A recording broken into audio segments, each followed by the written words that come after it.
রান্নার নতুন আর একটা ভিডিওতে তোমাদের অনেক স্বাগত বন্ধুরা। আজ শনিবার আর আজকে নিরামিষ, তো রাখি পূর্ণিমা। তো সেই কারণে সকালবেলায় ভাবছি যে কি রান্না করব।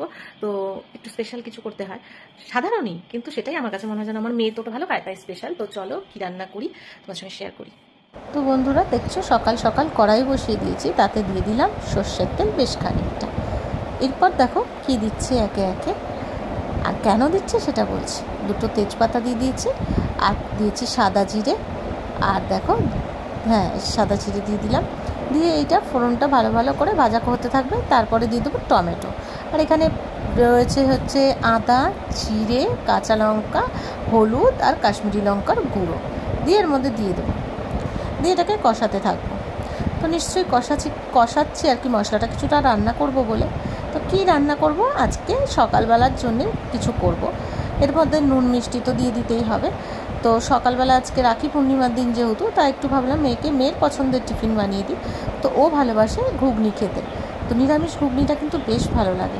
শুধু একটা জিনিস আমি মিস করব, সেটা হচ্ছে ধনে পাতা, যেটা আমাদের বাড়িতে ছিল না। এরকম আলুগুলো সেদ্ধ করে দিয়ে ছুরি দিয়ে কেটে নিয়ে নেব। বেশ এটা কি হবে, খানিকটা আলু গোটাও থাকবে আর খানিকটা ঘুগনির সাথে মিশে বেশ ঘন হয় ঘুগনিটা, মানে জল ছাড়া থাকবে না, খুব ঘন ঘন হয়ে যায়, গামাখা। ওটা আমাদের খুব পছন্দ হয়। দেখো মশলা একদম কষে তেল বেরিয়ে গেছে। এরপর আমি এই ঘুগনি যে মটর আর আলু সেদ্ধ করে রেখেছি সেটার মধ্যে দিয়ে দেবো। দিয়ে খানিকক্ষণ হাই ফ্লেমে একটু কষিয়ে নেবো, নাড়াচাড়া করে নেবো ভালো করে, মিনিট 2-3 মতন। তারপরে এর মধ্যে আমি যতটা, অনেকে আছে যে একটু মানে পাতলা ঘুগনি খেতে ভালোবাসে, অনেকে ভালোবাসে একটু গাঢ় ঘুগনি খেতে। আমার বাড়িতে যেটা পছন্দ করে সেটা হচ্ছে পাতলা পাতলা ঘুগনি, তাই জন্য আমি প্রয়োজন মতন জল যতটা লাগবে দিয়ে দেবো। কিন্তু তার আগে দুটো মশলা অ্যাড করব। আর একটা হচ্ছে এতে ছিল মিট মশলা, আর একটা ছিল হচ্ছে তড়কা মশলা। এই দুটো মশলা দিয়ে না, এই নিরামিষ যে ঘুগনিটা, পেঁয়াজ আদা রসুন ছাড়া যে ঘুগনিটা করা হয় না, খেতে খুব ভালো লাগে এই দুটো মশলা শুধু অ্যাড করে দিলে। তো এই মশলা দুটো দিয়ে ভালো করে নাড়াচাড়া করে ঢেকে রেখে দেবো।